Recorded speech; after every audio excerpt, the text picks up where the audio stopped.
Good morning. Welcome to another edition of the Charles Report from Ormond Beach, Florida for Friday, October 17th. And there's so much in the news and so much happening, I hardly know where to begin, but I think what is on uppermost on everybody's mind is this public health crisis presented by Ebola in Africa, which seems to have spread to other parts of the world, and the total inability of the present medical model, profit-driven medical model, to really address it. And I just saw in the news, CNN, that Obama has appointed a Washington, D.C. Attorney to be the so-called coordinator or Ebola czar. Well, if that's not more Washington as usual politics and just typical of how the power structure in this country works, I don't know what is.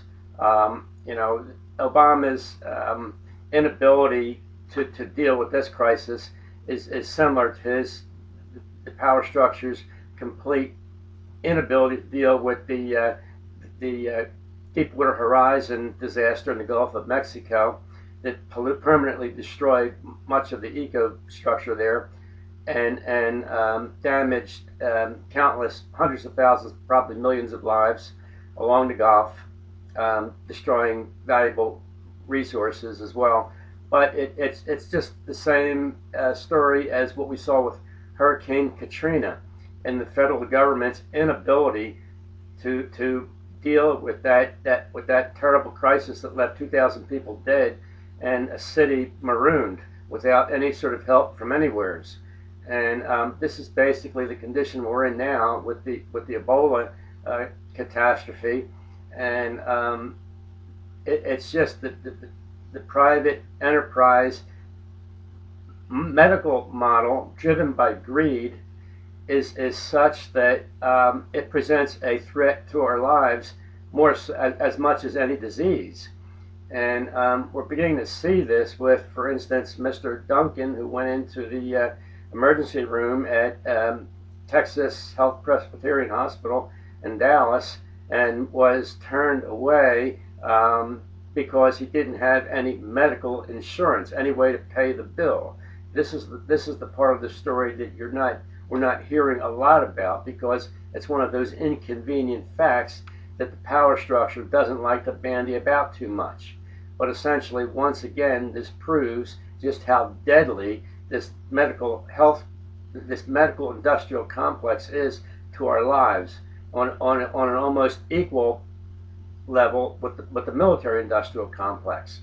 And so, the profit-driven medical industrial complex sees this individual, Mr.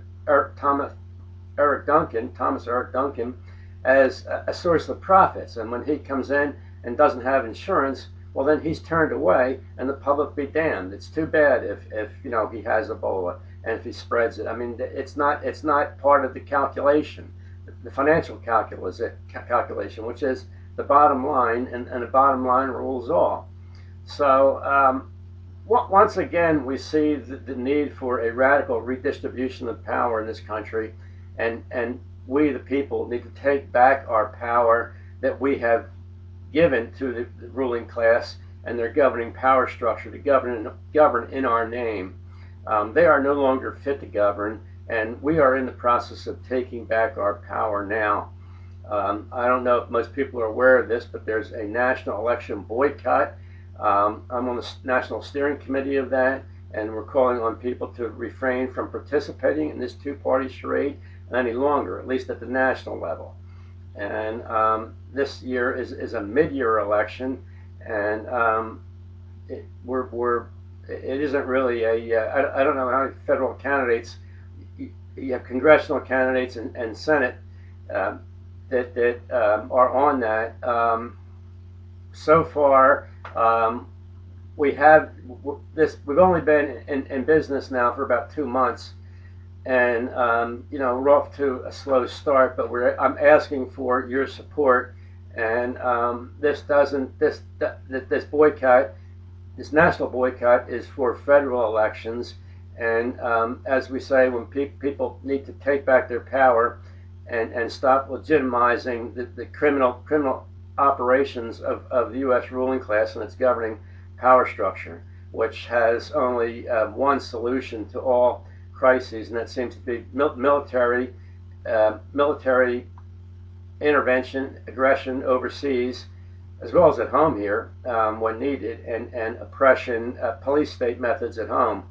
And I don't know if you're aware of it, but the mouthpieces of the Obama regime are out there saying that the United States is giving so much to this effort to stop Ebola in Liberia.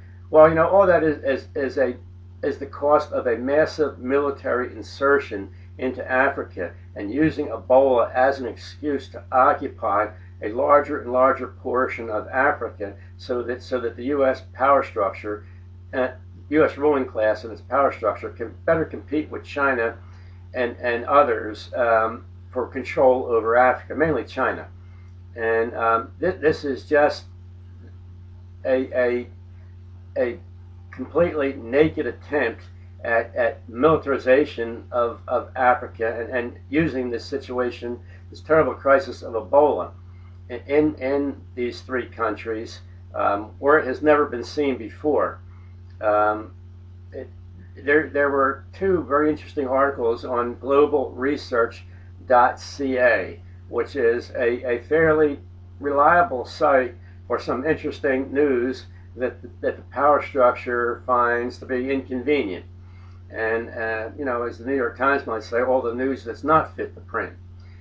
And one of the things that they mentioned in these two articles, written by someone from, I think it was from the University of California, Davis or Berkeley, PhD, was saying that the interesting thing about this virus in Rwanda, in Western Africa, Liberia, Guinea, Sierra Leone, is that this particular virus has never been seen before.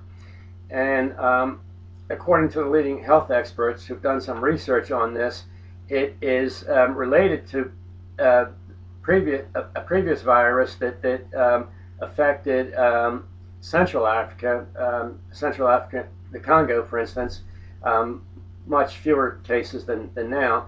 But they claim, these experts claim that both of these strains have a common source that does not exist, has not been proven to exist in nature. So if it doesn't exist in nature, where does it exist? A laboratory? I mean, I leave that to your, I don't know. I don't have an answer. They don't seem to have answers either. Just that these two strains that have been known to exist with all known previous outbreaks of Ebola are related to one another through a common ancestor that has never shown up in nature. So I don't know what more to say about that and what conclusions we can draw from that. Perhaps a good explanation will come at some point in the future.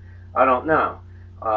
The theory is that since this particular virus has never been seen, or Ebola has never been seen in this part of Africa before, the claim is made that fruit bats are the carriers of this the world's most deadly disease, and that one of these fruit bats bit a person. Hence, this was the original point of contact for this disease. And it's a little bit interesting and curious. It's something like the green monkey theory with AIDS.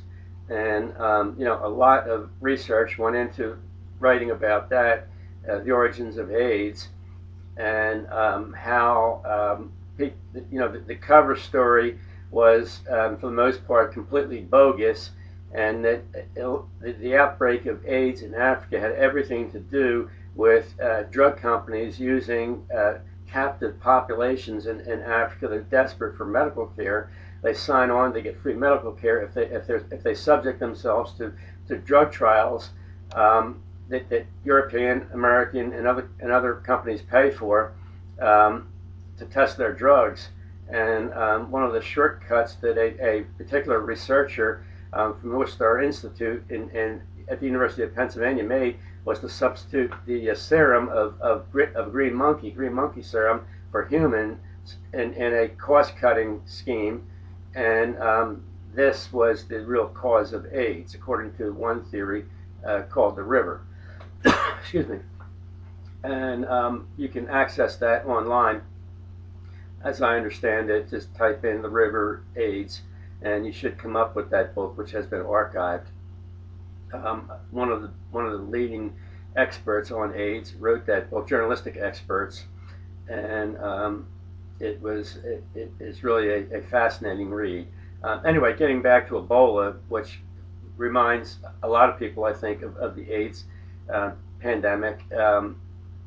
It's a disease with a 50% mortality rate, and the inability of the public healthcare system to deal with this is frightening because of the destruction of the social safety net, which has affected public health care in America and elsewhere in Europe as well, with the as a result of Treasury turning all the money over to the banks and limitless funds for Wall Street, so that they can make good on their bad bets in the past.